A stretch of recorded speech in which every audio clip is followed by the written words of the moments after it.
রবিবার মানেই জমিয়ে খাওয়া দাওয়া আর ঘুরতে যাওয়া। সেদিন সকালে কড়াইশুঁটির কচুরি খেয়ে দিনটা শুরু করলাম। কড়াইশুঁটির কচুরি কিন্তু আমার খুব ফেভারিট। তারপর দেখি বাইরে বৃষ্টি শুরু হয়ে গেল।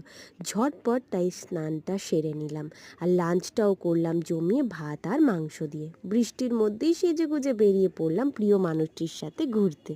জায়গাটা তোমাদের অনেকেই চেনা, বেলুড়ের রাঙ্গলি মলে গিয়েছিলাম সেদিন। বিকেলবেলায় হওয়ায় ভেতরটা বেশ ফাঁকা ছিল। তারপর ধীরে ধীরে লোক ঢুকতে শুরু করেছিল। প্রিয় মানুষের সাথে কোথাও গেলে কি তাড়াতাড়ি সময় কেটে যায় বলো। তাকে খুব তাড়াতাড়ি ক্যামেরার সামনে আনবো বলে ঠিক করেছি। আর এই ড্রেসটা আমি পয়লা বৈশাখে পরেছিলাম, তোমাদের মনে আছে তো?